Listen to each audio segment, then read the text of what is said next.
Bienvenue à vous toutes et à vous tous. C'est avec beaucoup de plaisir qu'accompagné de mes collègues du Conseil, on vous accueille ce soir dans le cadre de notre assemblée primaire de la municipalité. Notre commune, une commune dynamique et ambitieuse, à la fois accueillante et chaleureuse, qui offre un cadre privilégié pour s'épanouir et savourer pleinement la vie. 116 collaboratrices et collaborateurs œuvrent chaque jour avec professionnalisme au service de la population de Saxon. Une commune appréciée par ses 7 934 citoyennes et citoyens qui trouvent ici un cadre de vie attractif et stimulant. Animée par sa jeunesse, avec 1200 jeunes de moins de 18 ans, dont 646 écoliers à l'école primaire et 218 étudiantes et étudiants au cycle d'orientation de FUI Saxon, de véritables forces vives de demain. Saxon se distingue également par sa diversité et ses 87 nationalités, reflet d'une ouverture et d'une richesse culturelle unique. Son tissu économique est dynamisé par plus de 500 PME locales, preuve d'une vitalité entrepreneuriale exemplaire. Mais également une commune avec ses valeurs sociales, économiques, culturelles et sportives, portées par ses 30 sociétés locales qui enrichissent notre vie communautaire, mais également une commune qui vibre sur ses rythmes de ses manifestations et fêtes, que ce soit le marché de Noël qui a eu lieu hier, le 8 décembre, la fête de la Saint-Félix, la fête nationale de l'abricot déjà programmée pour le début juillet 2026, ainsi que ses concerts, animations et moments de convivialité qui renforcent notre identité, mais également une commune vivante et festive, et surtout ce petit clin d'œil et remerciement à l'attention de toutes les personnes qui œuvrent pour le succès de toutes ces manifestations. Mais également une commune labellisée en santé et cité de l'énergie, puisqu'au mois de novembre de cette année, nous avons obtenu donc Cité de l'énergie Gold. Nous avons également reçu cette 4e labellisation après les années 2013, 2017, 2021 et 2025. La prochaine labellisation est programmée pour l'année 2029. Et Télésaxon, lors de nos dernières assemblées primaires, plusieurs interpellations ont été formulées concernant la décision du Conseil communal de renoncer à la captation et à la diffusion des séances du législatif communal. Après avoir examiné cette question sous différents angles et au vu des demandes exprimées, le Conseil communal a décidé de revenir sur sa décision initiale.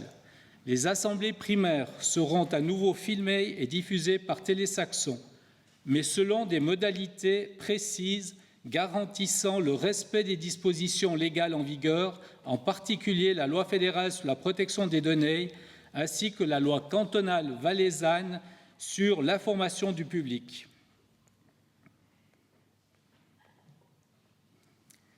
Également, par rapport à tout ce qui touche ces éléments, seule l'intervention et prise de parole des membres du Conseil communal ainsi que les présentations officielles seront filmées et diffusées.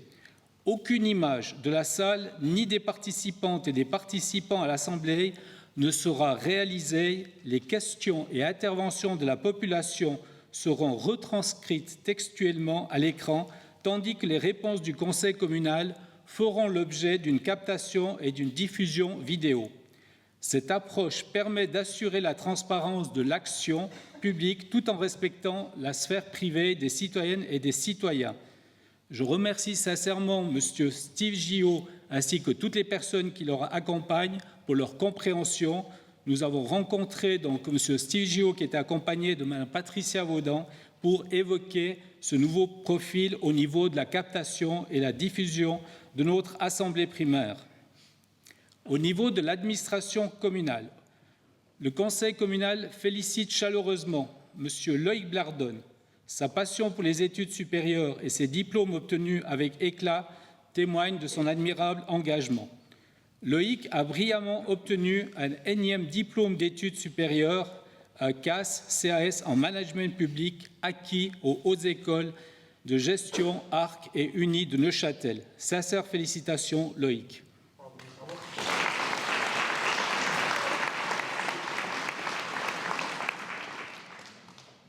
Au niveau de notre organisation administrative, Afin d'optimiser le fonctionnement des services communaux et de renforcer les interactions avec le conseil communal, ce dernier a mandaté la société BDO SA pour un diagnostic organisationnel indépendant en 2023 déjà.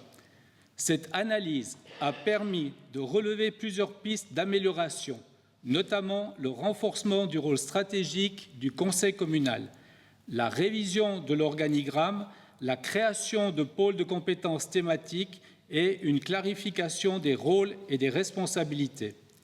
Sur cette base, le conseil communal a poursuivi les démarches avec l'appui de BDO et adapté l'organisation administrative. Les dicastères ont été redéfinis pour correspondre à la nouvelle structure, certains services ont été créés et des postes mis au concours à l'interne.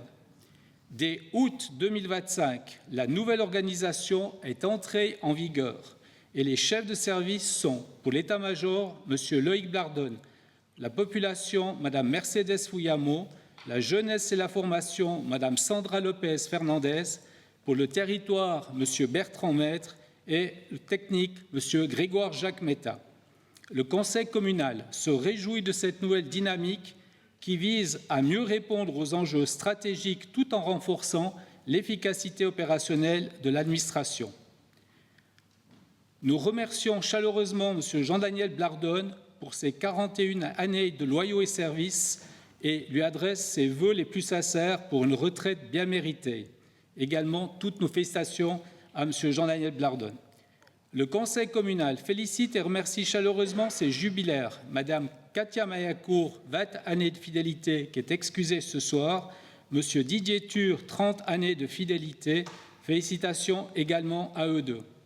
Le conseil félicite chaleureusement M. Lucas Ruda et Nolan Michelet pour l'obtention de leur CFC. L'Abricopa et réseau de parents d'accueil, le conseil a pris acte des démissions de Mme Adjulie Bordigoni, Mme Cindy Gobet, Mme Maria Cordero Brites. Également, le conseil a procédé aux engagements suivants. M. Bastia Darbelé en qualité d'éducateur de proximité à 50% dès le 1er août 2025. M. Joël Giovannoni en qualité de collaborateur technique 50% au service des constructions. M. Royan Consol en qualité d'agent d'exploitation auprès du service des bâtiments dès le 1er juillet 2025. M. Michael Richard en qualité d'apprenti agent d'exploitation au sein des travaux publics. M. Essad Sulejmanovic en qualité de stagiaire MPE dès le 15 août 2025 et ce pour une durée d'une année. Mme Joanny Terretta en qualité de stagiaire MSSO auprès de la crèche UAPE pour l'année scolaire 2025-2026. Mme Karina D'Acosta Encarnazzao en qualité d'attendante dès le 15 août 2025. Mme Myriam Dorsa en qualité de remplaçante sur appel. Mme Roxane Hofstetter en qualité de remplaçante sur appel dès le 1er novembre 2025. Mme Arta Baftiou en qualité d'apprenti ASC de 3e année dès le 15 novembre 2025. Au niveau de la sécurité publique, notre état-major de conduite communale, le Conseil a pris connaissance de la démission de M. François Bruchet, chef d'intervention, et Mme Carla Simoes, et l'admission de M. Stéphane Thomas et de M. Naïm Jacoupi. Au niveau des réceptions qui ont eu lieu sur notre commune, nous avons eu l'honneur d'accueillir le Tour de Normandie féminin le 16 août 2025, le Verbier e-Bike Festival le 17 août, la Tour des Stations le 23 août, la soirée des PME le 4 septembre, la cérémonie de fin d'apprentissage le 18 septembre, la fête de la convivialité le 20 septembre, le rallye international du Valais le 25 octobre, la nuit H et le sentier des citrouilles le 31 octobre, le forum économique le 14 novembre, le repas de la diversité le 22 novembre, le marché de Noël le 8 décembre et l'apéritif des bénévoles qui a également eu lieu hier le 8 décembre. Enseignement et formation. Au niveau des infrastructures scolaires, camion piscine. Le Conseil communal a validé la location d'un camion piscine pour une phase test en 2026 afin de permettre la reprise des cours de piscine dans les écoles, faute de piscines disponibles dans la région. Au niveau du jumelage, une délégation du Conseil communal s'est rendue à Bouliac du 24 au 26 octobre 2025 pour participer à l'inauguration du nouveau bâtiment Espace Saxon. Culture, sport et culte. Le collectif Velux demande de soutien. Le Conseil a décidé de soutenir le projet artistique Velux Mysteries, porté par le collectif Velux, dont le lancement est prévu le 31 octobre 2025. Ce projet, ancré localement et soutenu par le groupe de travail Culture, Tourisme, Sport, témoigne de la vitalité artistique de notre région. Au niveau de la prévoyance sociale, au niveau du réseau de parents d'accueil, Mesdames Mélissa Birer et Diana Sofia de Lemos Fernandez de Saxon ont rejoint le réseau de parents d'accueil. Le Conseil a également pris acte de la démission de Madame Romana Afroun au 4 septembre et du réseau parents d'accueil et tient à la remercier pour sa collaboration. La gestion administrative de la petite enfance. Le Conseil valide l'adoption de la nouvelle plateforme Mon Portail pour la gestion des structures de l'enfance. Cette solution permettra de moderniser, de simplifier l'administration de la crèche, de l'UAPE, du réseau des parents d'accueil en améliorant le suivi, la facturation, la communication avec les familles. Sa mise en œuvre est prévue pour la rentrée scolaire 2026-2027. Toujours au niveau de la crèche UAPE L'Abri Copain, la gestion des repas, le Conseil communal a décidé de changer de fournisseur pour les repas de la crèche UAPE qui seront désormais fournis par Tertianum dès le 1er janvier 2025. Des services économiques. Le casino de Saxon.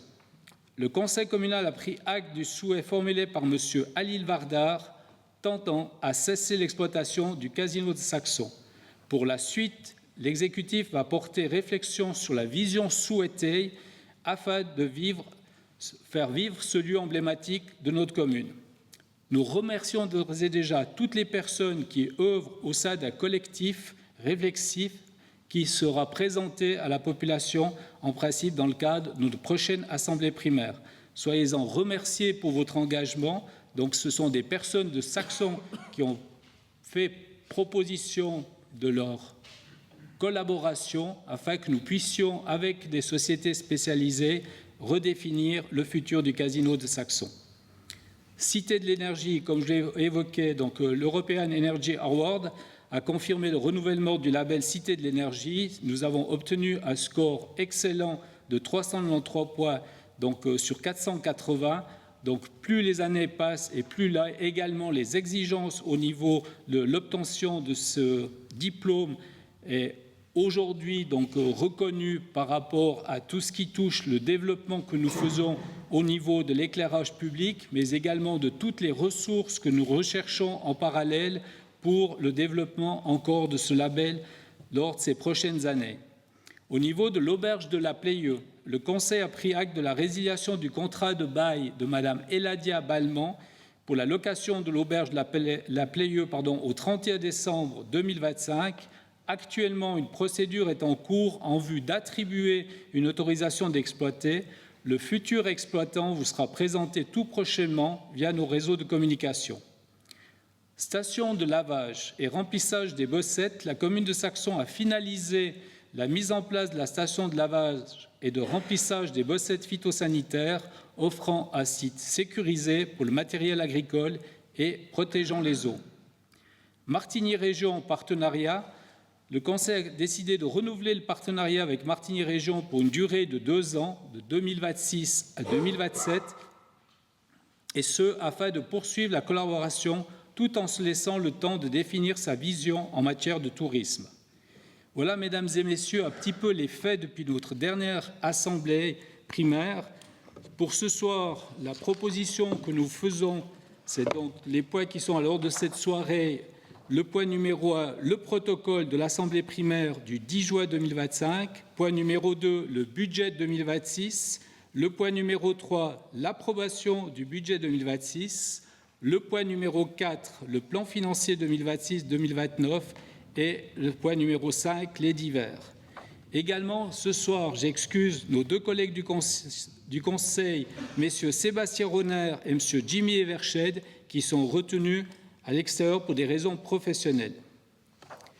Pour le point numéro 1 de l'Assemblée primaire, le protocole, donc ce dernier est publié sur le site internet de la commune, mais également accessible sur les applications mobiles. Donc, est-ce que parmi vous, il y a une personne qui en demande la lecture du protocole de l'Assemblée primaire du 10 juin 2025? Oui.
Merci pour vos interventions. Donc, la première intervention, Télé-Saxon est de retour et nous nous réjouissons.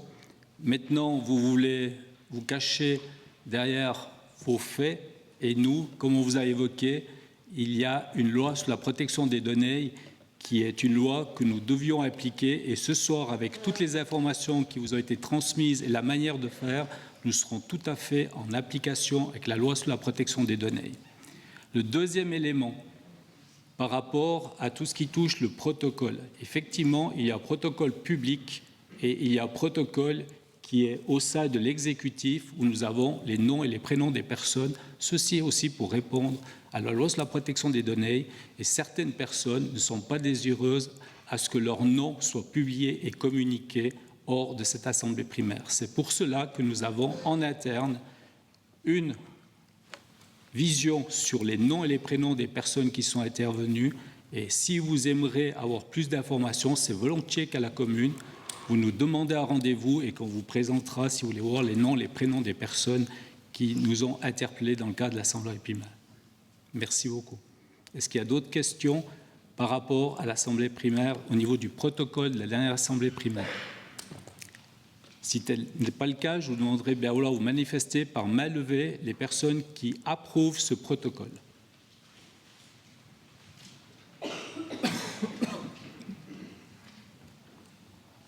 Merci beaucoup. Est-ce qu'il y a des personnes qui refusent ce protocole? Merci. On vous a donné un petit ticket, c'est plus facile pour les personnes qui font le relevé. Merci beaucoup. Les personnes qui s'abstiennent? Merci beaucoup. Je vous remercie d'avoir approuvé le protocole de l'Assemblée primaire du 10 juin 2025. Maintenant, je passe la parole à notre vice-président, M. Samuel Vauté, pour la présentation du point numéro 2, le budget 2026.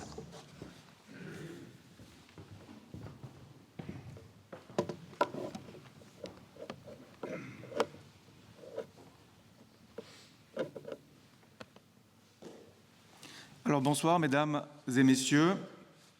Donc pour la présentation du budget 26, vous avez le plan, la structure à l'écran. Donc quelques chiffres clés au départ, ensuite des détails sur le compte de résultats, les investissements et on terminera par une synthèse. On répondra à vos éventuelles questions avant de passer à l'approbation. Le contexte général, les principaux éléments à retenir pour ce budget 2026, c'est qu'on prévoit un excédent de charges d'un petit peu moins d'1 400 000 francs. Quelques détails dans les aspects importants. On a prévu de suivre les recommandations du canton avec une augmentation prudente des recettes fiscales d'environ 1 million. Une péréquation intercommunale qui va malheureusement un tout petit peu, très légèrement, baisser pour 2026, puisque le canton nous a déjà averti qu'on recevrait un montant qui correspond à une petite baisse de 22 000 francs par rapport à la péréquation qui a été encaissée en 2025. Ça reste encore un montant important de plus de 3 millions de francs qu'on encaisse chaque année de la part du canton. Des amortissements obligatoires pour 2 800 000 francs, des charges liées qui augmentent de manière continue, des détails ou des exemples seront évoqués tout à l'heure, des charges ordinaires d'exploitation qui augmentent, mais qui sont maîtrisées. Et puis une réserve de politique budgétaire que nous avons, mais que nous n'avons pas voulu utiliser pour cette année, en raison du fait que c'est un budget qu'on considère comme ordinaire, et on préfère conserver cette réserve de politique budgétaire pour des exercices plus compliqués qui nous attendent probablement ces prochaines années, avec un gros cycle d'investissement.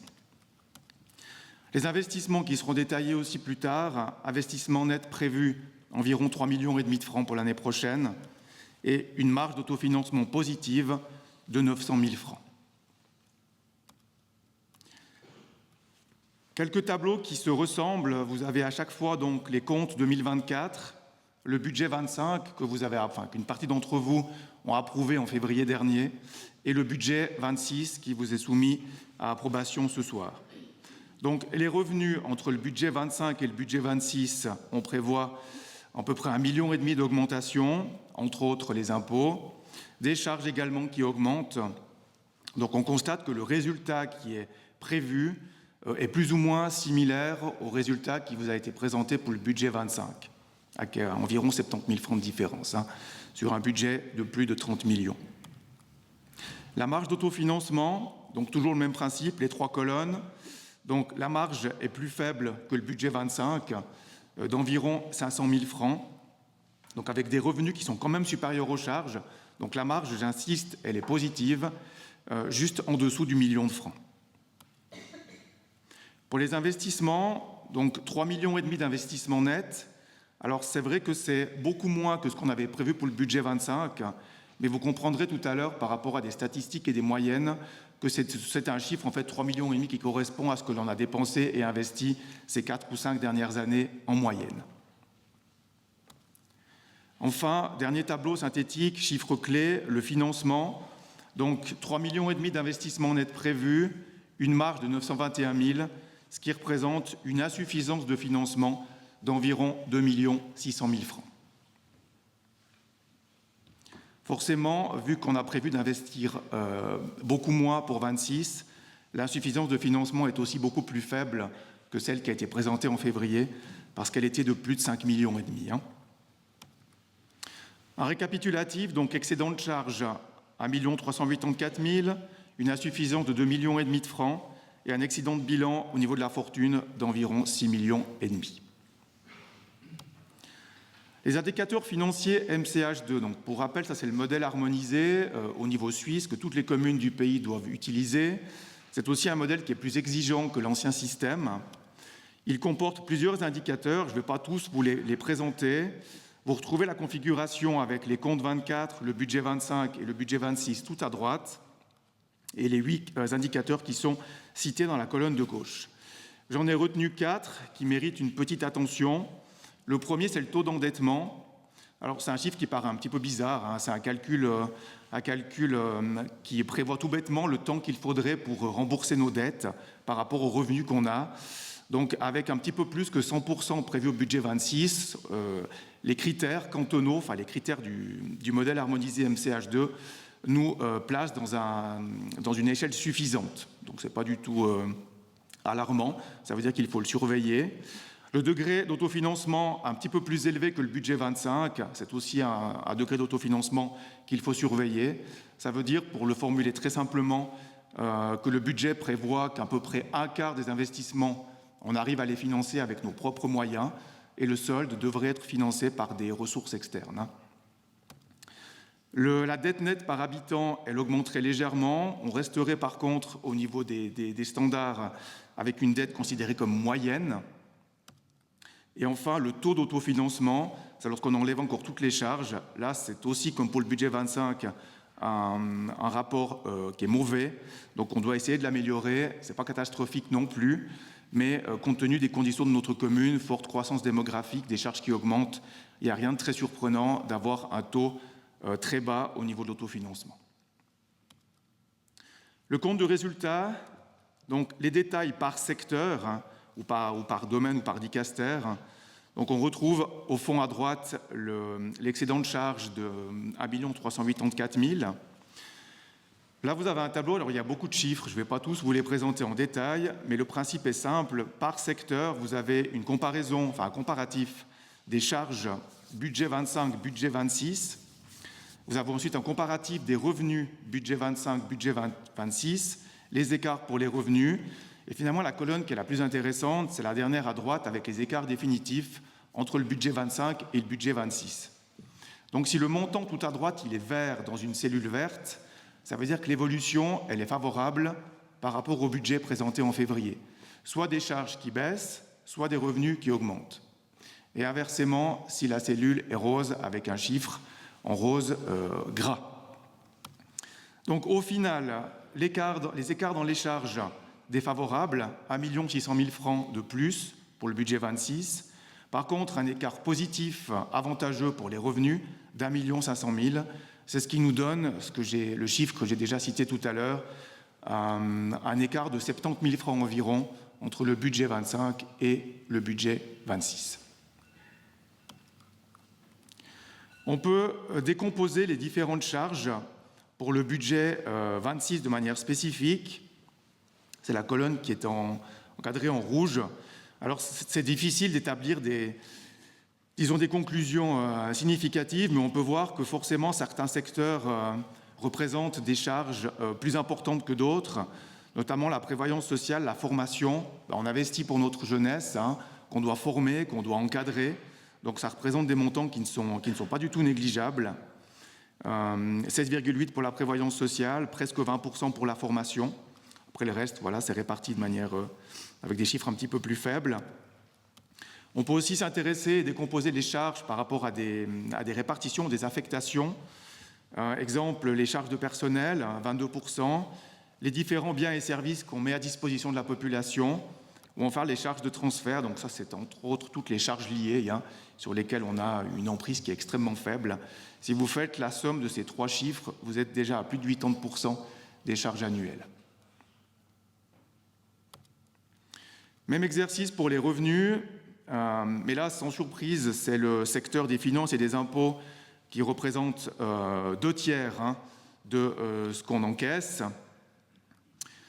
Si on prend le détail, donc 66,9%, les revenus fiscaux pour un petit peu plus que la moitié, et puis le reste c'est réparti entre des taxes et d'autres formes de revenus en fonction, là aussi, des différents secteurs. Donc 54.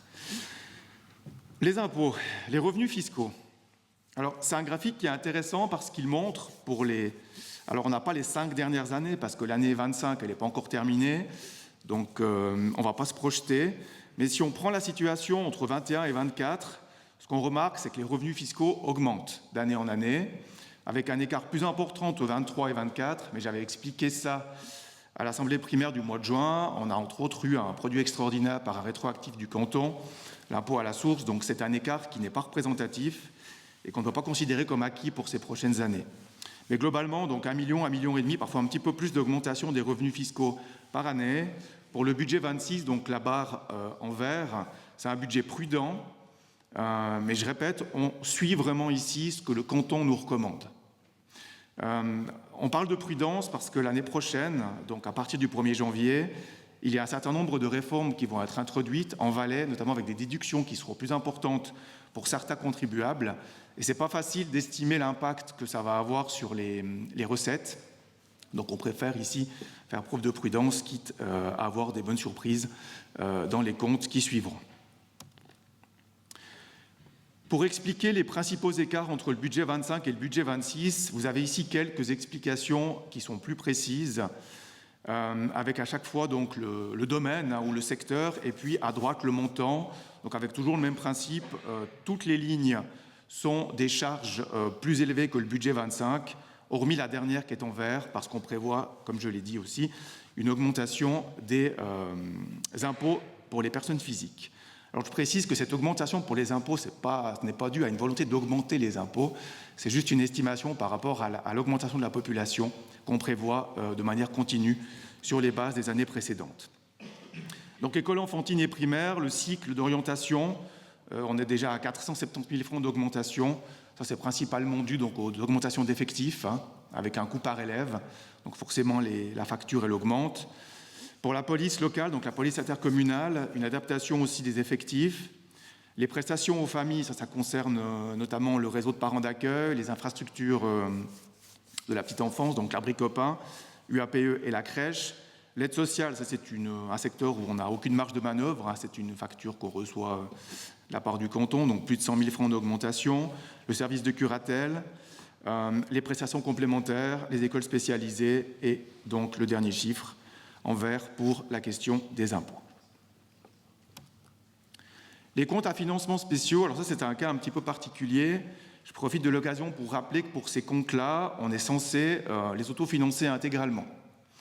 Ce qui bien sûr est quasiment impossible d'arriver à la fin de l'année avec une égalité parfaite entre ce qu'on a dépensé et ce qu'on a encaissé.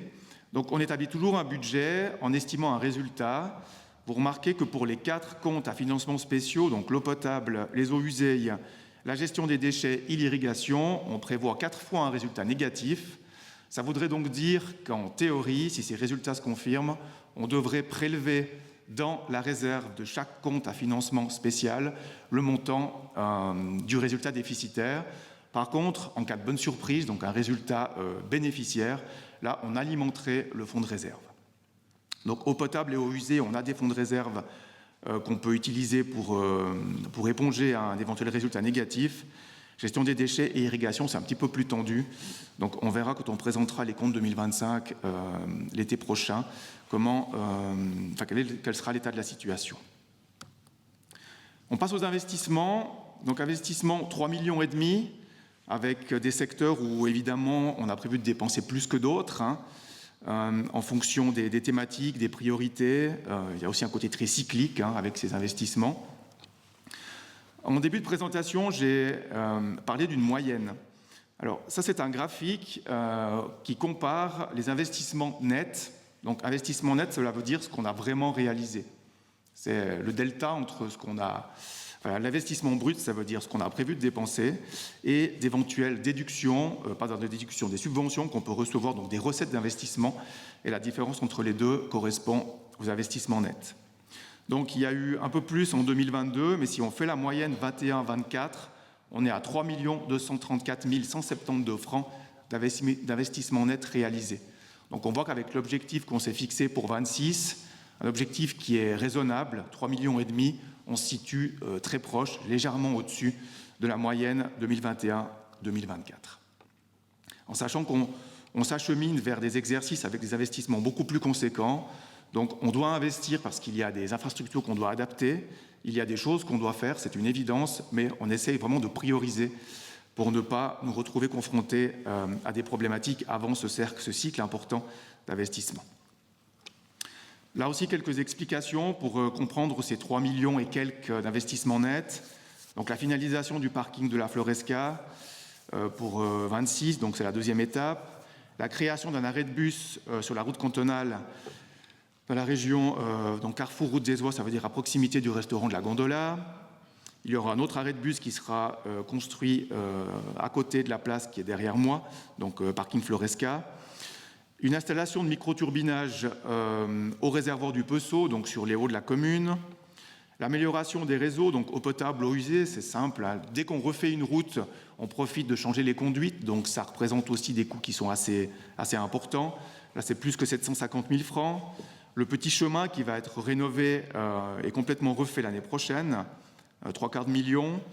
La réfection du chemin du Fa sur les hauts de la commune, étape 1, parce que ça va être fait sur 2 années. La participation aux routes cantonales, donc ça c'est un montant qu'on reçoit du canton, alors qui baisse, mais qui peut rapidement augmenter. Donc ça c'est toujours un petit peu la surprise, hein. C'est difficile d'anticiper. L'irrigation et la réfection d'une conduite, 260 000 francs, et des nouveaux columbariums qui seront construits et installés au cimetière pour répondre aussi aux besoins. Une synthèse, donc les éléments clés, excédent de charge d'1 384 000, des investissements pour 3,5 millions, une marge d'autofinancement positive d'environ 900 000, un taux d'autofinancement de 26,2%, les amortissements comptables 2 800 000, une dette nette par habitant en légère hausse mais qui reste modérée ou moyenne. Donc en résumé, c'est un budget responsable. On essaye de faire attention compte tenu de ce qui nous attend, de la situation aussi générale. Hein. Si vous suivez un petit peu la presse, vous aurez remarqué que beaucoup de communes ces derniers temps ont présenté à leur population, conseil général ou assemblée primaire, des budgets qui sont déficitaires. Hein. Alors c'est notre cas. C'est une situation qui ne nous inquiète pas de manière profonde. Hein. On sait que c'est à surveiller, on reste attentif, mais c'est un budget qui est responsable et qu'on estime être tout à fait adapté compte tenu de ces conditions. Alors c'est donc le budget de manière globale qui vous est soumis à approbation. On répond volontiers, enfin moi déjà si je le peux, ou mes collègues du Conseil par rapport à des questions plus précises sur les dicastères, avant de laisser la parole à Monsieur le Président pour l'approbation formelle.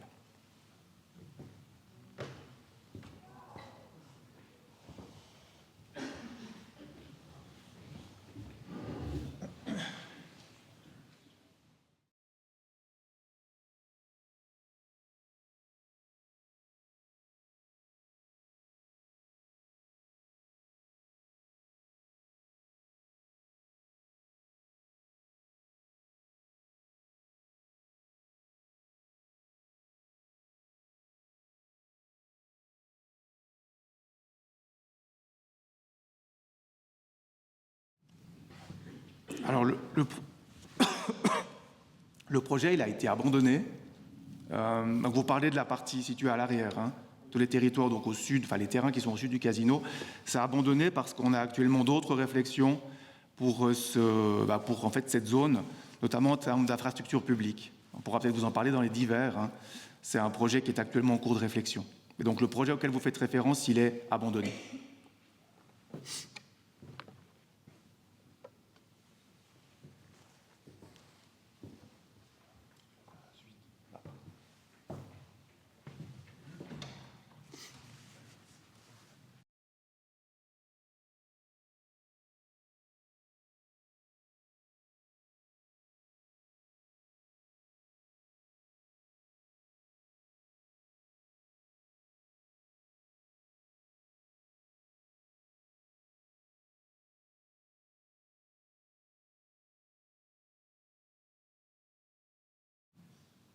Juste le chiffre. Ouais,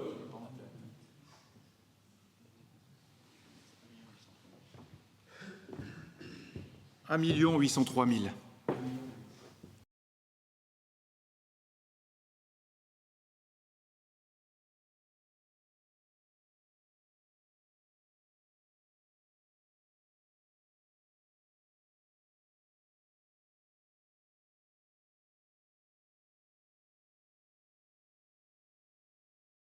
Pour 25 ou 24?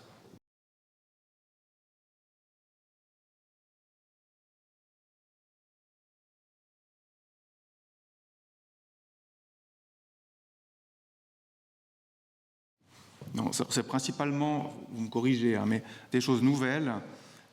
Après, je prends l'exemple du microturbinage. C'est un investissement qui a pris plus de temps que prévu en termes de, notamment tout ce qui est études techniques. Mais sinon, il ne s'agit que d'éléments qu'on a prévus pour 26 qui ne sont pas des reports de 25. Par contre, je n'ai pas aujourd'hui la possibilité, parce que je vois aussi un petit peu où tu vas en venir avec ta question, de te dire où on en est par rapport à la réalisation des investissements prévus en 25. Ce sera présenté dans le cadre des comptes l'année prochaine.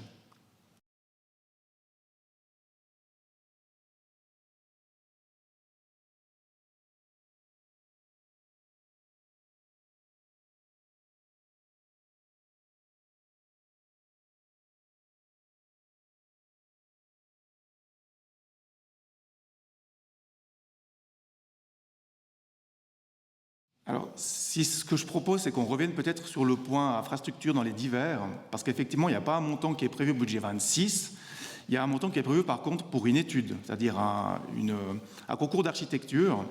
Après, sur la localisation, je pense que c'est préférable qu'on en parle dans les divers parce que ce n'est pas directement en lien avec le budget 26. Par contre, on prévoit des montants, je vais en parler après l'approbation du budget, dans le plan financier 26-29.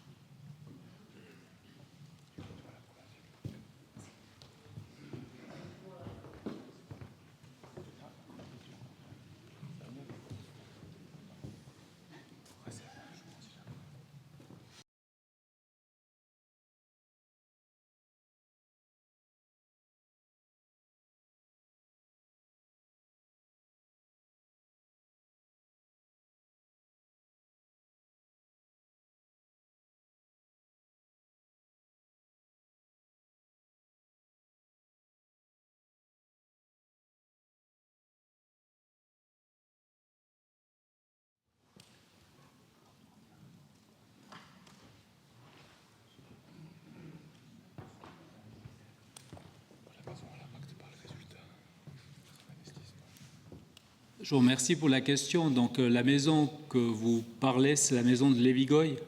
Oui.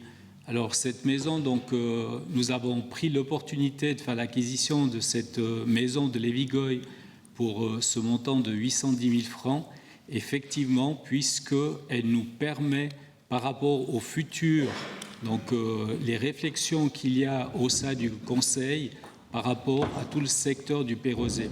Et je vous rappelle que encore aujourd'hui, donc cette maison, si on prend le taux hypothécaire et les rendements qu'il y a par rapport aux locations actuelles, nous sommes tout à fait dans un bien qui a du rendement. Effectivement, ces prochaines semaines, puisqu'il y a eu des départs de membres de la famille Goy, donc nous allons regarder est-ce qu'on l'affecte et on la remet en location ou à ce moment-là, est-ce que cette maison, donc il y aura des activités puisque nous avons un déficit au niveau des locaux qui sont demandés par les associations de Saxons. Mais la première orientation, c'est dans le secteur du Pérosé pour le futur développement du secteur, oui ou non. Mais si aujourd'hui vous prenez le rendement qu'il y a sur les 810 000 francs, nous sommes tout à fait à Cabia où il y a du rendement.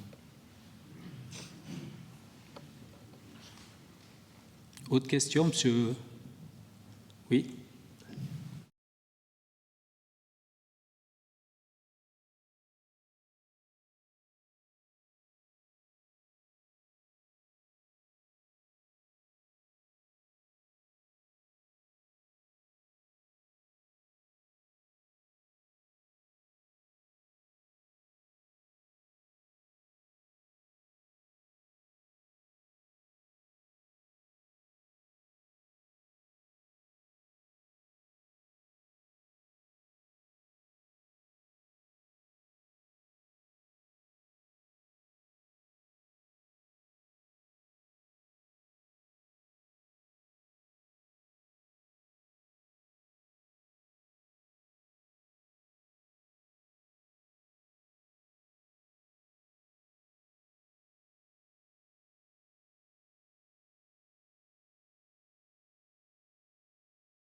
Merci. Alors déjà, je m'excuse. Hein, donc, monsieur a raison, il y a une erreur pour la ligne eau usée.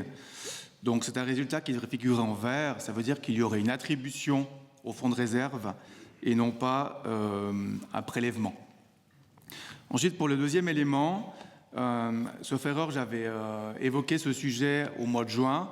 On est actuellement en train de réviser intégralement, parce qu'on n'a pas le choix d'ailleurs, hein, nos règlements pour l'eau potable et les eaux usées. Donc, on va attendre la fin de la procédure de la révision pour définir clairement les taxes qui vont être définies. Hein. Et puis, le but, c'est que ces taxes, elles tiennent compte d'une part des montants qui sont dans les fonds de réserve, notamment pour les eaux usées, mais on doit aussi tenir compte des gros investissements qu'on a planifiés ces prochaines années dans ce secteur-là. Donc, en tout cas, pour 26, je répète, hein, pour le budget 26, on n'a pas prévu de toucher les taxes pour les comptes à financement spéciaux.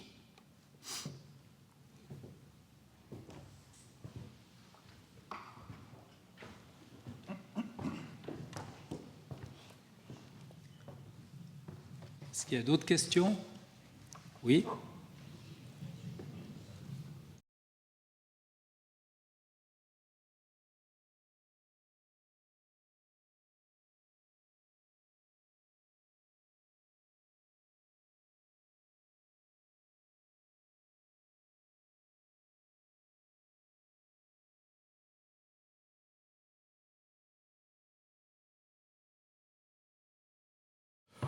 Mesdames, Messieurs, bonsoir. Pour répondre à la question, effectivement, le Conseil communal a validé l'augmentation d'un 10% à la direction des écoles en lien avec l'augmentation des tâches qui sont attribuées et de la complexité des dites tâches qui reviennent à la direction, ainsi que du secrétariat.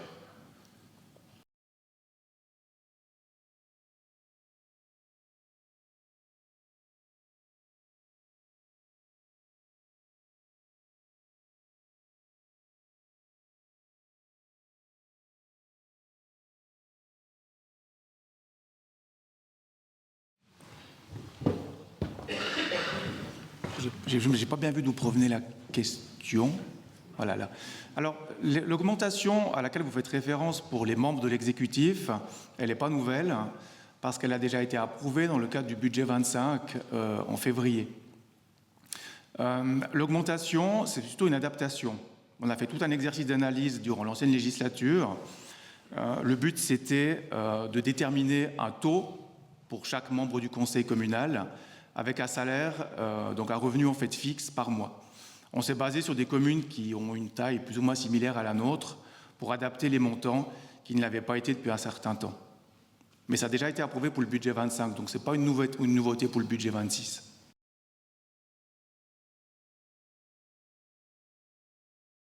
Alors, le personnel communal, il y a eu une réorganisation, enfin une réévaluation complète, ça fait... C'était quelle année ? 2017, avec une reclassification intégrale, ce qui a engendré pour une grande partie du personnel une amélioration des conditions.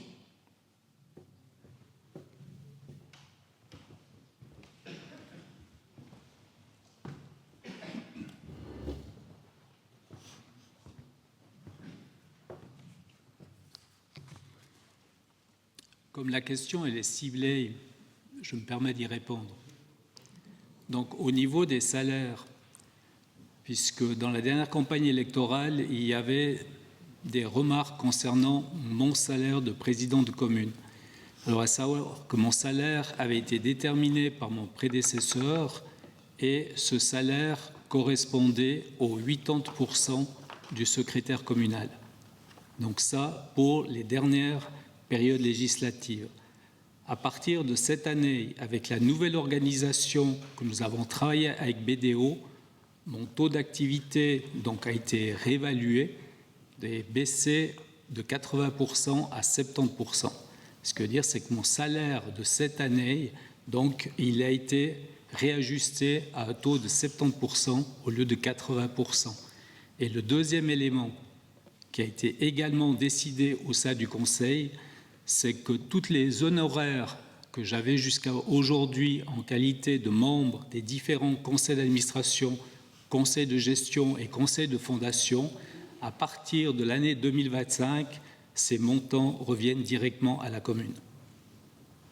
Alors, si la question de fond est également la question du président de commune, donc un nouveau taux pour cette législature à 70% au lieu de 80%, et tous les honoraires sont remis à l'administration communale. Est-ce qu'il y a d'autres questions ?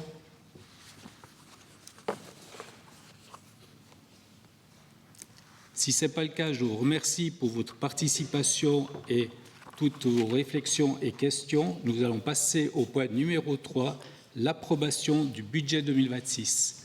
Que les personnes qui acceptent ce budget 2026 veulent bien se manifester par main levée avec le petit carton blanc, s'il vous plaît, que ce soit plus facile pour les décomptes. Merci beaucoup. Les personnes qui refusent ce budget veulent bien se manifester par main levée.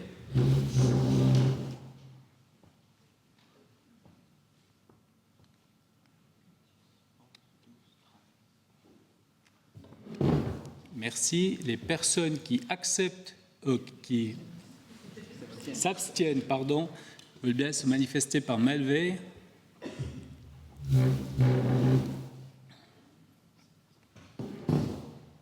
Je vous remercie d'avoir accepté donc ce budget et approuvé le budget 2026 et vous remercie pour la confiance. Comme l'a évoqué notre vice-président, nous sommes conscients que les années à venir sont des années qui seront déterminantes. Il l'a évoqué par rapport à tout ce qui touche l'évolution de notre démographie et il le présentera tout à l'heure également par rapport au plan financier, également tous ces défis qui nous attendent pour rester également ambitieux sur notre commune. Donc, je passe au point numéro 4, le plan financier 2026-2029 qui nous est présenté par notre vice-président, M. Samuel Veté. Merci, Christian.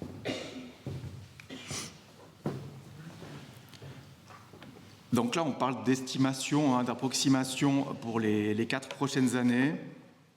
Alors pour répondre déjà à une question qui a été, même 2 questions qui ont été soulevées par rapport à la petite enfance, ça veut dire autant les écoles que les structures d'accueil, on prévoit, alors ça reste une estimation vraiment globale, environ 15 millions pour 26-29.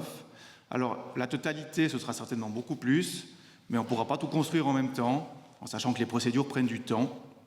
Donc on estime à peu près à 15 millions entre 26 et 29 pour la petite enfance. Les routes communales pour environ 5 millions, avec une planification de différentes routes qui nécessitent des rénovations. Les routes cantonales, 4 millions. Les réseaux d'eau, 5 millions. Entretien des bâtiments publics, environ 1,5 million. L'éclairage complexe sportif du Pérezet pour à peu près 300 000 francs. Et la potentielle acquisition d'un nouveau véhicule pour les pompiers pour environ 80 000 francs. C'est une évidence, ces montants ne sont pas figés. Ils sont susceptibles d'évoluer en fonction de différents éléments, études techniques qui pourraient remettre en question un projet ou le modifier ou le réorienter, la possibilité ou non d'obtenir des subventions, les normes légales qui évoluent sans cesse, les conditions du marché et puis bien sûr des décisions si politiques et stratégiques qui, c'est tout à fait ça, sont parfois amenées à évoluer. Les facteurs d'influence, je pense que ça mérite aussi d'être cité pour planifier ces différents investissements sur le moyen et long terme. Alors j'ai différencié des incertitudes qui sont des facteurs externes, c'est-à-dire des facteurs sur lesquels on a une emprise quasi nulle. La première de ces incertitudes, c'est comment est-ce que la péréquation intercommunale elle va évoluer. Est-ce qu'elle va continuer à baisser comme c'est le cas entre 2025 et 2026 ? Est-ce qu'elle va remonter ? Est-ce qu'elle va se stabiliser ? Alors disparaître, ça paraît peu probable, mais finalement, cette péréquation, on est dépendant du canton pour un montant supérieur à 3 millions de francs. Les réformes fiscales, quel impact est-ce qu'elles vont avoir sur les recettes de notre commune ? Exemple, en 26, alors tant mieux pour les familles, enfin les contribuables qui ont des enfants, il sera possible de déduire des montants plus importants pour la garde d'enfants. Mais indirectement, ça va aussi avoir un impact sur les recettes fiscales qui vont baisser. Le sujet de la valeur locative, alors ça a été accepté, alors fortement rejeté en Valais, mais le fédéralisme fait qu'on doit aussi on doit aussi l'accepter et puis trouver des solutions. Alors actuellement, le dossier il est plutôt dans les mains du canton, donc Conseil d'État, Grand Conseil. On a entendu dans les jours qui ont suivi la votation qu'a priori, en tout cas pour l'instant, on n'a pas l'air trop chaud en Valais pour introduire un impôt sur les résidences secondaires, en tous les cas au niveau cantonal.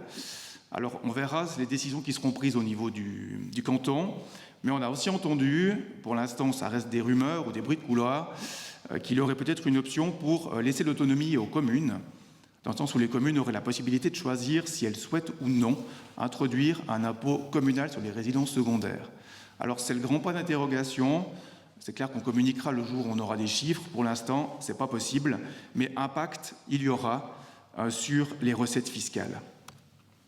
Le contexte socio-économique de manière très large, donc prix d'énergie, les taux d'intérêt, c'est clair qu'aujourd'hui, la photographie à l'instant T, c'est plutôt confortable. Mais on l'a vu ces dernières années, ça peut être rapidement chamboulé.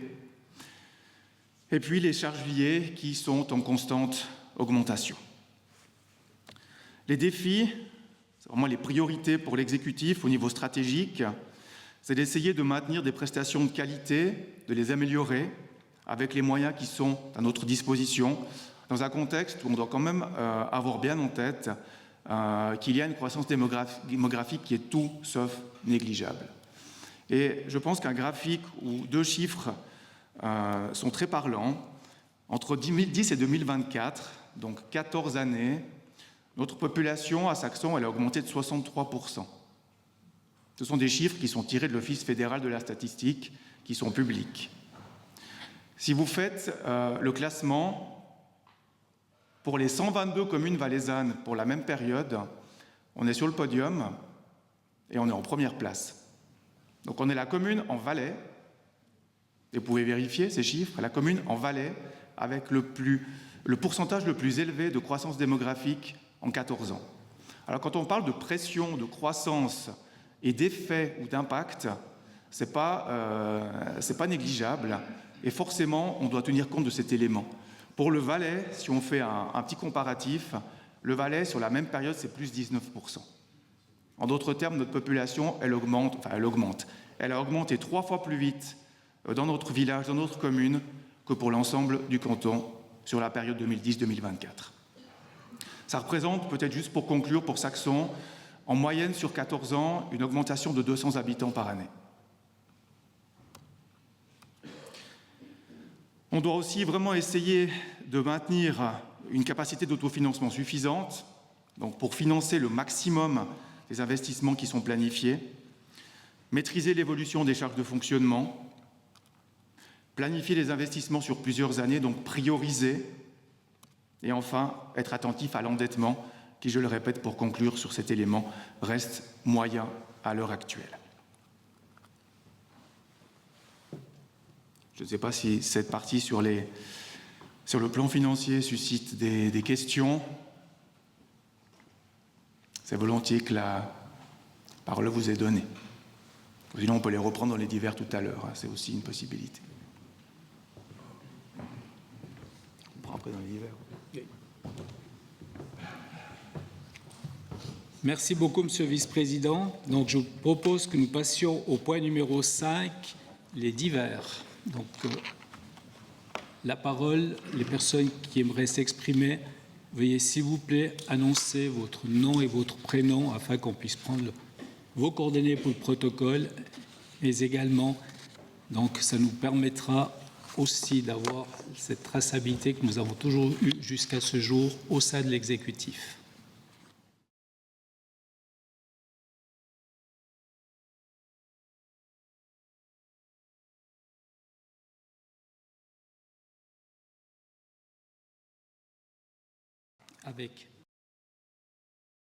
Avec le bâtiment, oui, oui, tous les terrains, oui, oui.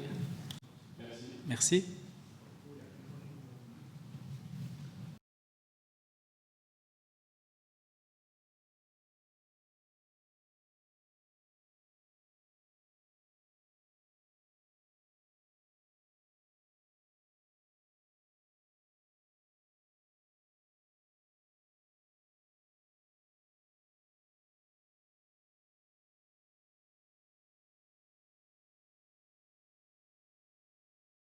Alors pour le plan d'aménagement de zone, je vais passer la parole à notre vice-président, puisque sur tout ce qui touche le plan d'aménagement de zone, dont je dois me récuser depuis le 20 août, j'y verrai volontiers après votre question.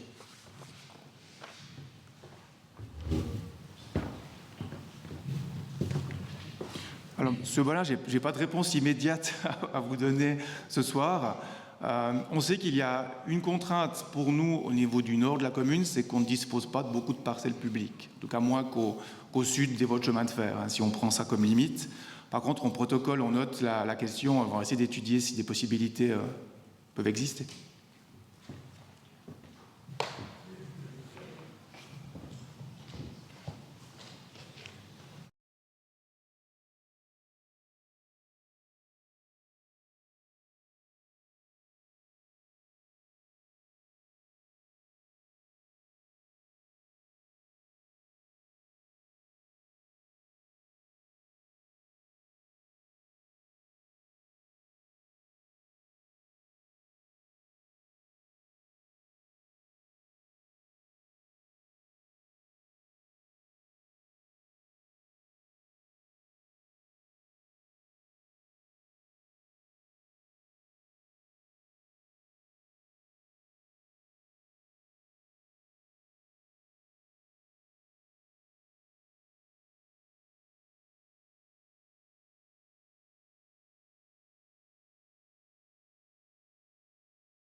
Je vous remercie pour votre question. Donc, ce que vous évoquez, ce sont les 20 000 m² qui sont à l'est du domaine des sources. Au niveau de nos plans d'investissement, nous avions mis au budget 250 000 francs pour faire une liaison entre la rue de Napoléon et le domaine des sources, ainsi que pour faire un parquage. Ce soir, certains citoyens nous demandent d'économiser, d'autres nous demandent de dépenser. Ces 250 000 francs, aujourd'hui, ils ont été bloqués dans notre plan d'investissement, simplement par le fait, c'est que nous avons d'autres priorités sur la commune. Au niveau du nombre de places de parc, lorsque l'autorisation de bâtir a été donnée, c'était pour un nombre de places de parc qui répondait aux bâtiments actuels. Donc aujourd'hui, si vous avez reçu une amende devant chez vous, il faut croire qu'il n'y avait pas la zone qui était clairement délimitée et que cette zone ne vous appartient pas, puisqu'une mise à ban a été faite. Et aujourd'hui, oui, nous encourageons la police intercommunale à amender les personnes, puisque, comme vous l'avez évoqué, tous les contrôles qui ont été faits À l'extérieur, il y a très souvent 2 à 3 places de parc. À l'intérieur, il y a très souvent 3 à 4 places de parc. Et c'est très rare les jours où la police a fait des contrôles, où l'ensemble du parking était pris. Maintenant, beaucoup de gens se parquent, malheureusement, et où ils prennent l'amende, c'est sur la place du bus. Le bus qui ne peut pas faire son travail, donc c'est clair que nous amendons. Et aujourd'hui, moi j'ai demandé à la police très clairement, et M. Jimmy Verched la même chose, c'est qu'on soit attentif, ce n'est pas amender pour amender, mais il y a de l'abus. Ce n'est pas uniquement les personnes que vous avez citées, les personnes, donc nous avons fait des contrôles, d'autant plus que la police cantonale et la police valaisanne ont leurs propres locaux sur place. Et lorsque vous évoquez un manque de place, il y a aussi une problématique qui est liée aux gens qui ont des places de parc, mais qui sont sur la partie est et qui se parquent malheureusement sur la partie ouest. Ça a aussi été contrôlé des gens qui, pour des raisons de badge, des raisons qu'ils ont prêté leur deuxième badge à une autre personne, et il y a aussi ce genre d'incivilité. Alors oui, il y a des problèmes, oui, nous avons mis au budget ces 250 000 francs, mais aujourd'hui, on ne peut pas le faire apparaître comme prioritaire. Le deuxième élément, le conseil communal a rencontré à 2 ou à 3 reprises des potentiels promoteurs pour ces 20 000 mètres carrés. Aujourd'hui, l'exécutif a refusé ces projets puisque ce sont des promoteurs qui veulent venir avec des 150 à 200 appartements. Et là également, vous avez vu, avec l'évolution de la démographie à Saxon, nous avons refusé pour l'heure ces projets, dont un projet, il y avait un parking d'environ 300 places qui faisait le lien entre Tertianum, l'EMS, vos activités et celles de CIC Clinique et Chronos Finance.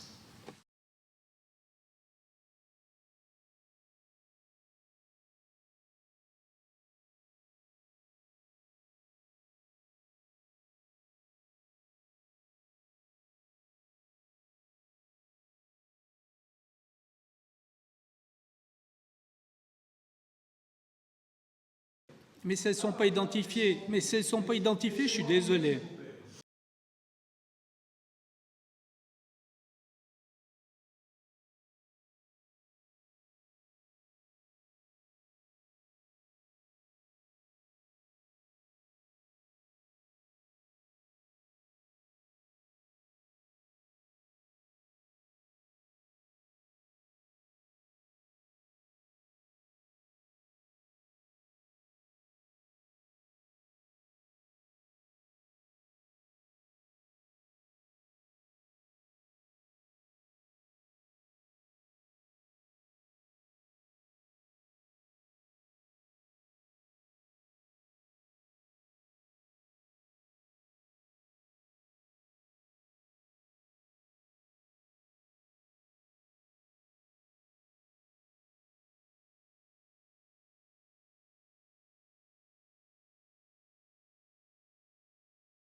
Vous venez de dire qu'il n'y a personne qui a été amendé, puis vous dites que vous avez été vous-même amendé.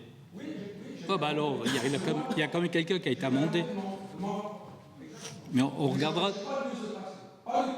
Monsieur Farquet, on regardera tout ça avec Monsieur Jimmy Verched par rapport aux documents que vous avez donnés au tribunal de police. Et on vous rendra réponse par rapport à votre intervention de ce soir. J'ai même demandé, je me suis même octroyé le droit de me faire rembourser ces 190 balles. OK. Parce que la situation, elle est floue. Et ça continue.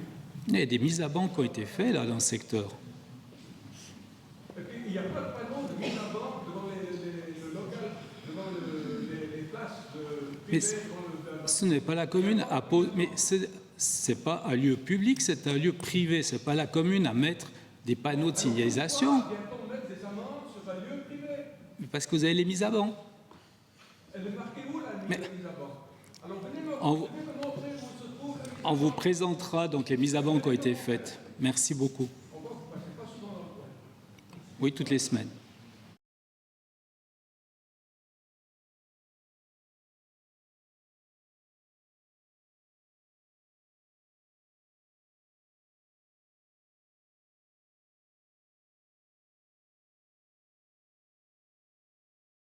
Non, c'était compris dans les surfaces. Donc précédemment, donc là, il n'y avait pas la police. Donc initialement, nous avions le centre médico-social, plus nos appartements protégés. Après, donc, vu le développement, donc aujourd'hui, le centre médico-social de Entremont, Martigny et Saxon représente bientôt 600 collaboratrices et collaborateurs. C'est pour cela que nous avons pris l'option des 1000 m² qui étaient sous toit, de faire le centre médico-social à l'étage et après de réajuster les locaux qui étaient partiellement pris. Donc on a mis le service de l'office de la curatelle et nous avions initialement aussi l'autorité de protection. Mais les places de parc avaient été définies selon les surfaces. Mais selon les surfaces, les places de parc ont été définies dans l'autorisation de bâtir.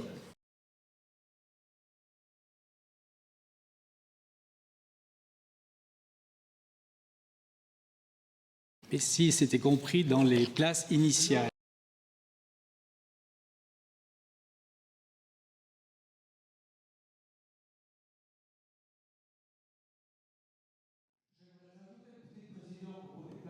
Mais là, on parle. Je suis désolé, vous parlez. Non, mais vous parlez de domaine privé. Ici, on parle du public. Non, mais vous parlez d'un domaine privé, s'il vous plaît. Mais non, ici, c'est une assemblée publique. On ne parle pas de domaine privé. Mais c'est parce qu'il y a les mises avant qu'ils ont mis les amendes.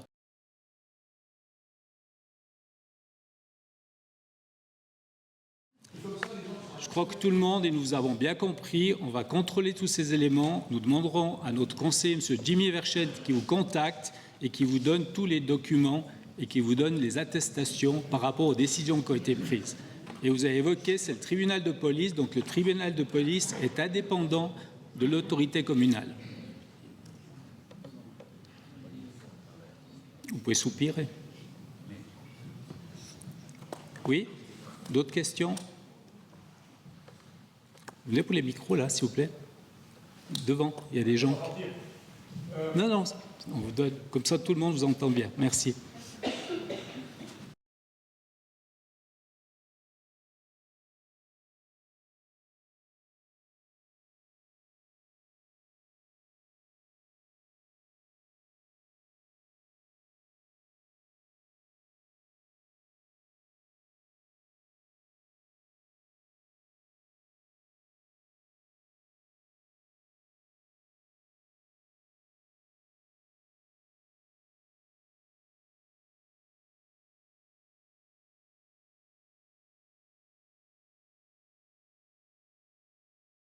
Mais la résidence des sources, tout le secteur est privé. La commune sont propriétaires.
Pas à la résidence des sources, non, mais je vais demander à M. Drilon-Gachi, qui nous représente avec notre chef des services techniques, M. Grégoire Jacques Metta, puisque nous avons des séances de coordination avec les propriétaires de tous ces bâtiments, puisque là, certains noms qui ont été évoqués ce soir, à savoir que ce n'est pas CIC Clinique qui est propriétaire, donc le propriétaire vient de changer dernièrement.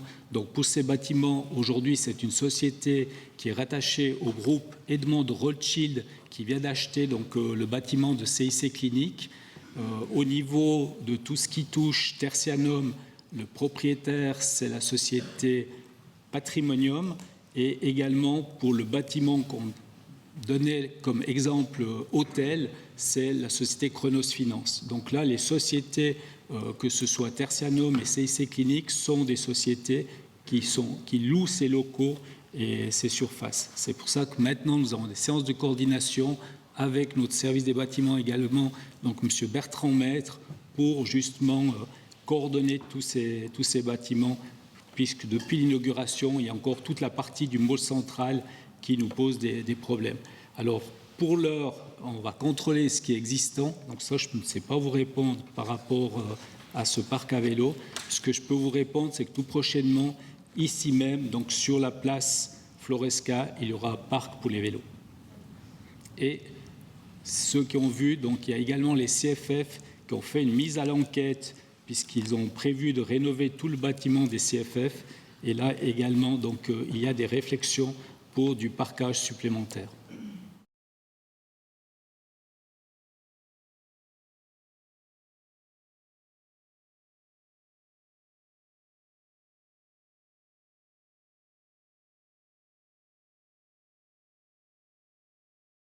Et je pense qu'il y a plusieurs éléments. Le premier élément, c'est l'attractivité des prix des terrains qui étaient des prix très compétitifs par rapport à tout ce que l'on avait dans la région. Le deuxième élément, c'est terrain. Donc, par rapport à l'attractivité, il y avait également des promoteurs qui étaient très intéressés pour des rendements. Il y a aussi l'attractivité puisque nous avons toutes les 30 minutes la desserte par rapport à tout ce qui touche le train, la proximité aussi de l'autoroute, c'est ce qui est très souvent donc mis en avant dans la recherche de ces promoteurs. Et puis après, l'autre élément, c'est qu'aujourd'hui, ces promoteurs bénéficient du plan d'aménagement de zone qui a été homologué en 2013 par le canton et notre règlement des constructions qui était peut-être trop attrayant ou très attrayant par rapport à ces promotions.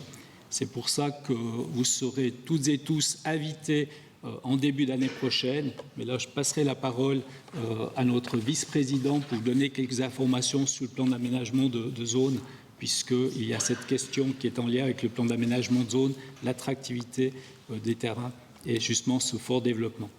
Aujourd'hui, ce que l'on peut dire, et ça a été très très bien démontré par notre vice-président, la problématique qui est liée à cette démographie, cette croissance de la commune, c'est que les gens, et il faut être franc, les gens que nous accueillons sur la commune ne nous permettent pas de financer tout ce développement que nous allons devoir faire ces prochaines années au niveau de la petite enfance, au niveau des écoles et des infrastructures. Ce sont des personnes qui sont de revenus moyens à modestes et là, automatiquement, donc, nous aurons ce fort développement infrastructure qui va nous coûter et on aura automatiquement une augmentation de la dette moyenne par habitant.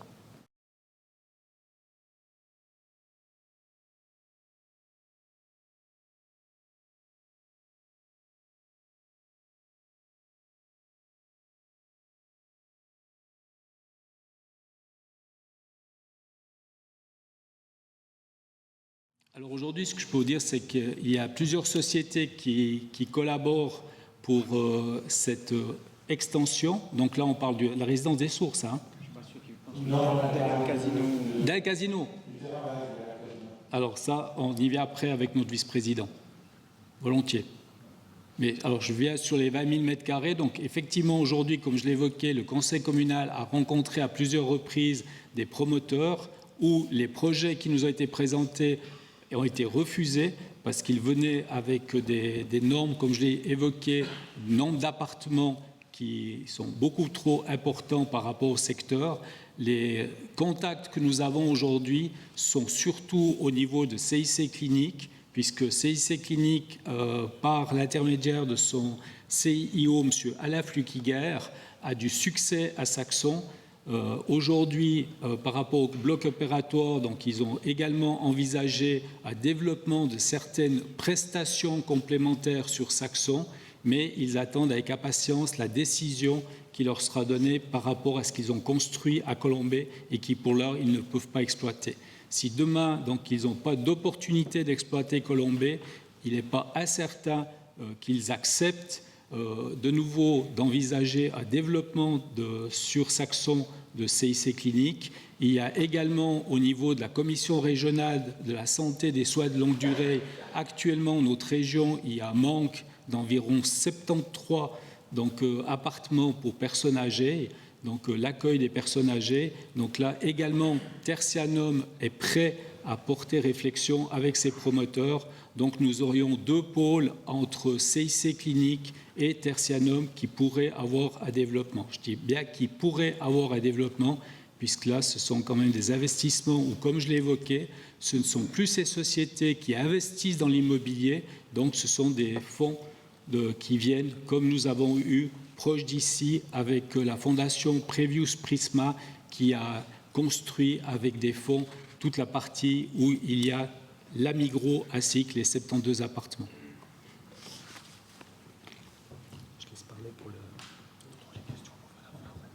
Alors on passe à la fin, on prend toutes les questions avant et à la fin, notre vice-président vous présentera pour la question d'El Casino et le PAZ.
Merci pour votre interpellation.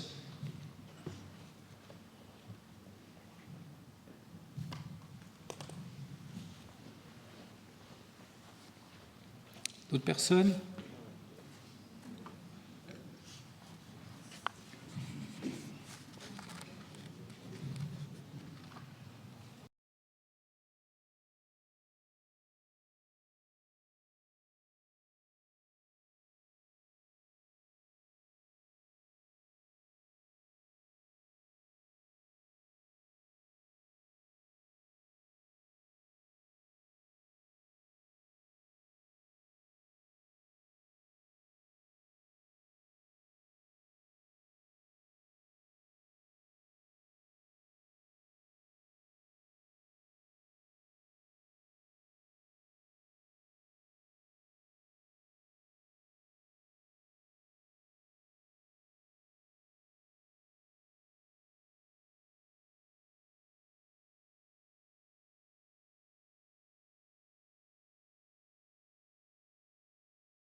Merci pour cette question. Donc effectivement, aujourd'hui, la famille Singh, qui est propriétaire de la Villa Fama, est en phase de revendre cette villa. La Villa Fama, si une personne est intéressée, elle est en vente aux alentours de 1 500 000, si je ne fais erreur. Je regarde notre chef du service des constructions qui est en ligne directe avec ces personnes. Donc 1,5 million. Il y a 10 jours en arrière, des personnes ont visité la Villa Fama en compagnie de notre chef, Monsieur Bertrand. Donc il a fait cette visite, Monsieur Bertrand Maître, et pour remettre la Villa Fama à jour, il faut compter à peu près entre 6 et 7 millions. Alors je pense que ce soir on vous a présenté le budget 2026, on vous a présenté le plan financier 26-29, et il semblerait qu'il y a une personne qui soit intéressée à investir. Donc nous attendons. Donc il est vrai que la famille Singh a été face à des requêtes au niveau du service cantonal des monuments historiques et du patrimoine qui étaient importantes, d'où ce montant que je vous évoquais, qui comprendrait tous les investissements de rénovation pour répondre à toutes les exigences par rapport à ce bâtiment historique. Mais il est vrai qu'on regrette que la famille Singh n'ait pas eu le courage d'aller jusqu'au bout de toutes ces rénovations et investissements.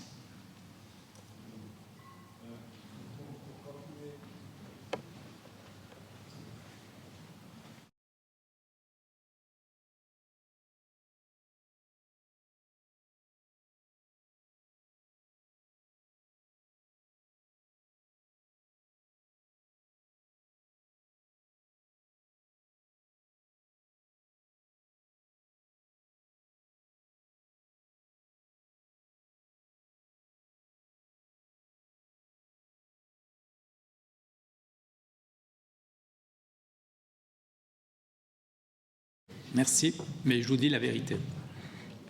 En francs. Oui.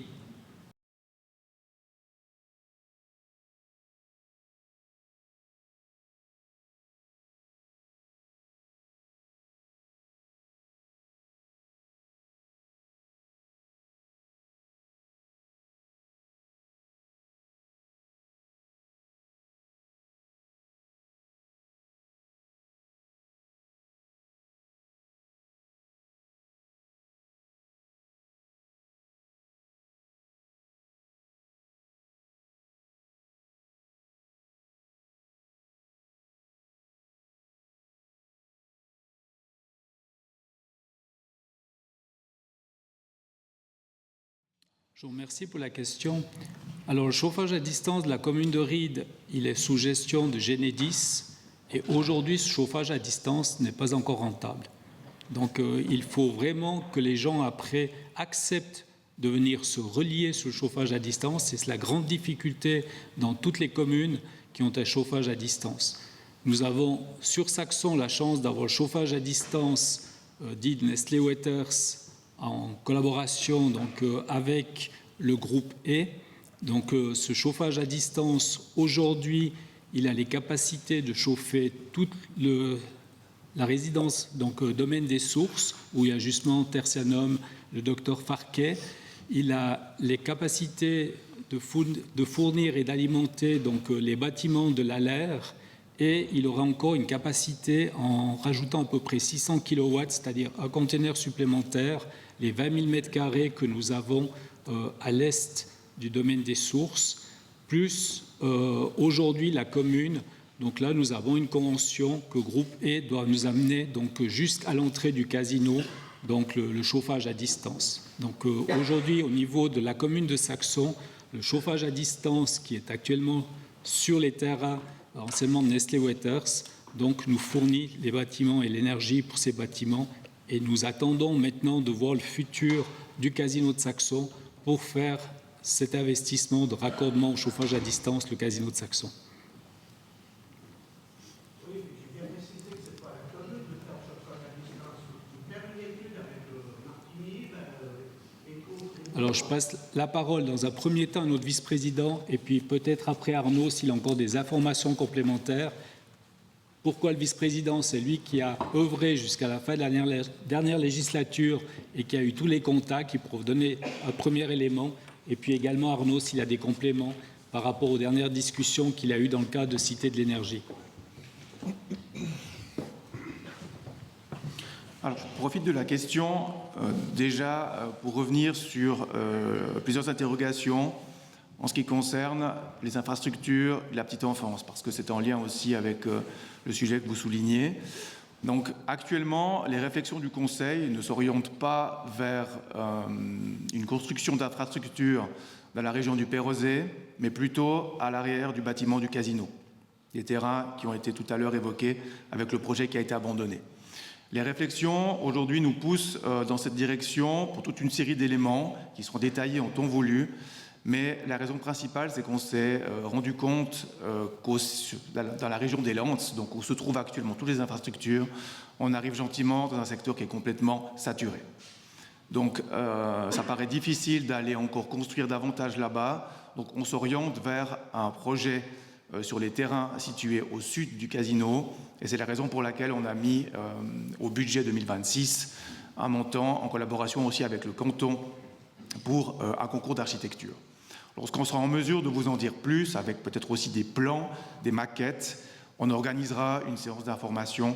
Mais là, je suis incapable aujourd'hui de vous donner une date ou une échéance qu'on ne pourrait pas tenir, à savoir que ce dossier aujourd'hui, il est en charge de M. Renner, avec 4 conseillers qui sont intégrés à la commission, donc M. Pedroni pour les bâtiments, M. Mermou pour la petite enfance et moi-même pour la partie financière. Ensuite, si on revient à la question du chauffage à distance, alors des études ont été faites, et pas plus tard qu'il y a 2 ans, je dirais grosso modo. On a étudié la possibilité, entre autres, Monsieur le Président l'a dit, de prolonger le chauffage à distance du groupe E qui se trouve sur le site du plan de quartier Alpoiter. On a notamment essayé d'étudier la possibilité de prolonger ce réseau pour alimenter le secteur des Kies, qui est très énergivore, donc beaucoup de PME, beaucoup de bâtiments industriels qui consomment une grande quantité d'énergie. On a fait toute une série de calculs, alors ce sont des bureaux d'études qui les ont faits, et on en est arrivé à la conclusion qu'actuellement, ce n'est pas rentable. En termes déjà de coût d'investissement, c'est considérable. Et deuxièmement, l'autre problème, c'est qu'on serait obligé d'imposer un raccordement aux propriétaires pour qu'on puisse envisager une rentabilité à moyen ou long terme. Puis le troisième élément, ce n'est pas qu'on est contre un chauffage à distance, bien au contraire, mais vous l'avez compris, on a quand même d'autres priorités au niveau des investissements que d'investir actuellement là-dessus. Pour la partie lente, donc centre du village, ça a aussi été étudié, mais le problème là, c'est plutôt de trouver un emplacement pour y installer une usine. Donc en fait, soit une microcentrale, soit une centrale principale. Donc c'est pas impossible, mais c'est extrêmement compliqué. Et pour l'instant, c'est plutôt un projet qu'on a décidé de reporter. Il n'est pas abandonné. C'est pas impossible qu'un jour on en ait un dans la région, mais pour l'instant, c'est pas une priorité à court terme.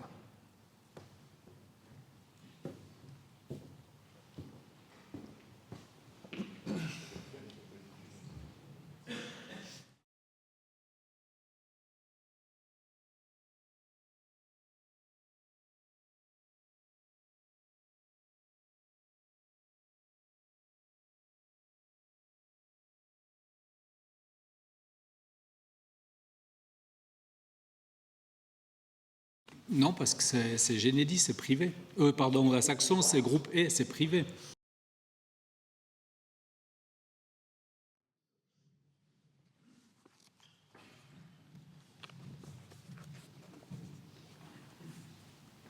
D'autres questions?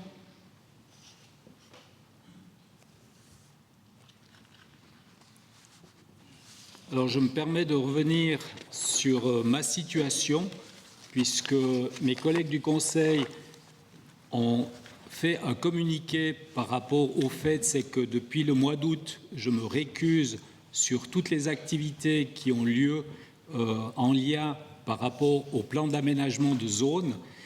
Donc, la situation de départ, c'est que le 13 août, j'ai été informé par un journaliste du Matin Dimanche comme quoi donc un dépôt de plainte avait été déposé à mon encontre. donc surpris qu'un journaliste m'interpelle sur un dépôt de plainte et donc il m'a parlé de la situation. Très souvent, ils évoquent encore la situation de Nestlé Waters.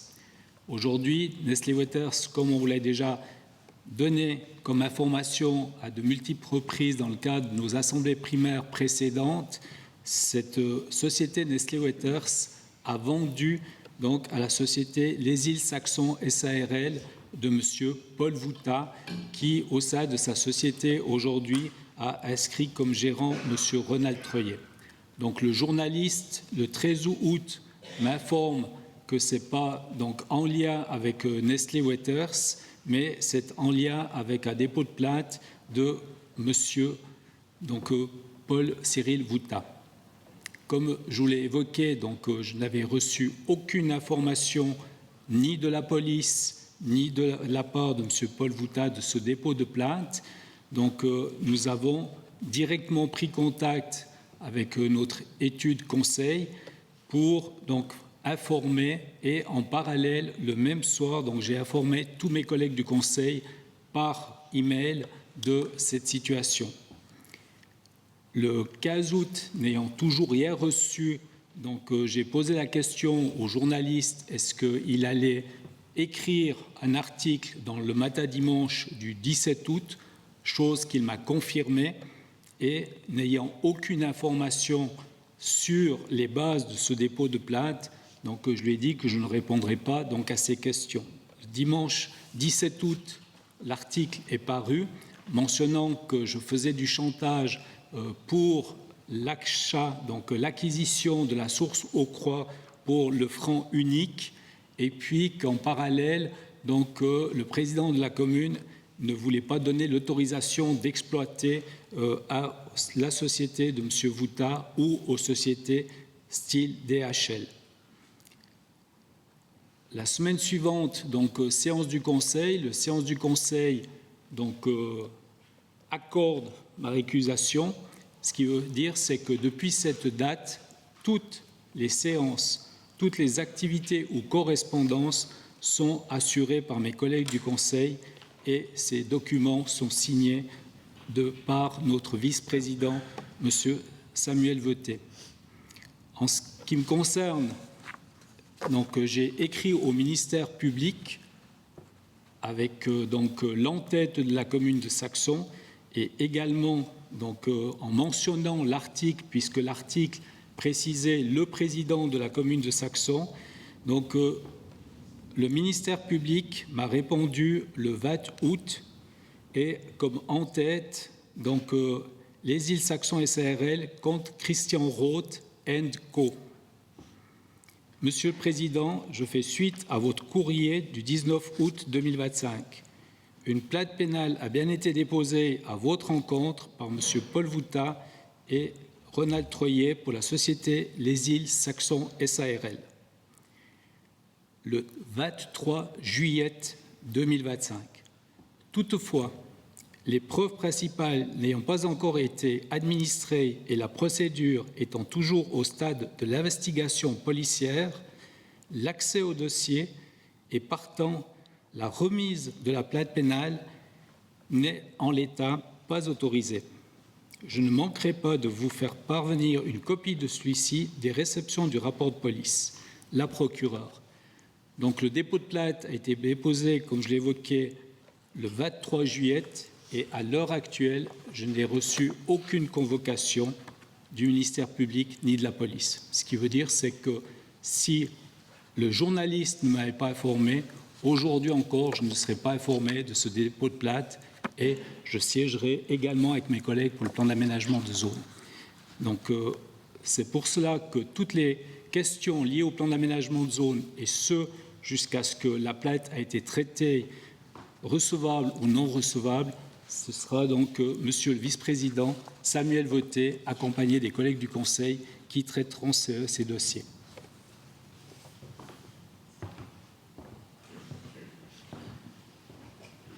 D'autres questions ?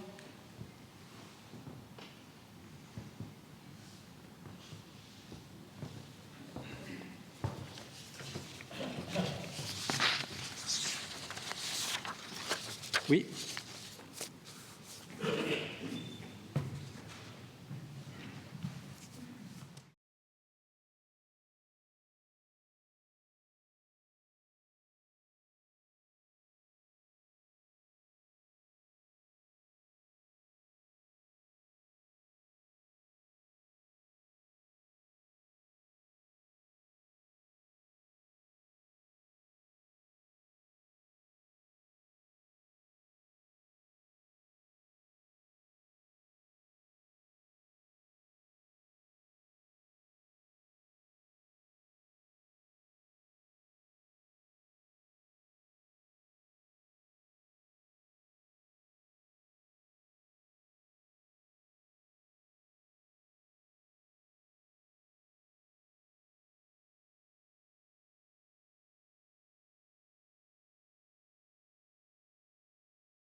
Je pense que notre vice-président l'a également évoqué, donc c'est une projection. Cette projection, elle vous sera présentée dans le cadre d'une assemblée primaire, mais il est vrai qu'on est face à une grande difficulté à la rue des Landes aujourd'hui par rapport au nombre d'élèves, comme vous l'avez évoqué. Donc c'est plus de 640 élèves aujourd'hui. La projection avec le développement de la population, c'est une école avec une orientation à 800 élèves, mais avec une orientation future de 1000 élèves. Donc on y reviendra, on prend en considération aussi votre remarque. Est-ce qu'il y a d'autres questions? Si tel n'est pas le cas, donc je tiens à vous remercier sincèrement pour votre présence, votre confiance et la qualité des échanges qui ont marqué donc, ces moments de démocratie directe. Remercier également mes collègues du conseil communal, l'ensemble des collaboratrices et des collaborateurs qui œuvrent au quotidien à votre service pour leur engagement et surtout pour, comme je l'ai dit, aussi leur application journalière. Je vous adresse à toutes et à tous, ainsi qu'à vos familles et à vos proches, mes meilleurs vœux de belles fêtes de fin d'année et cette année 2026 soit placée sous la signe de la santé, du bonheur, de la prospérité et de magnifiques découvertes. Merci à vous toutes et à vous tous. Belle fin de soirée, puis au plaisir de partager les apéritifs en votre compagnie.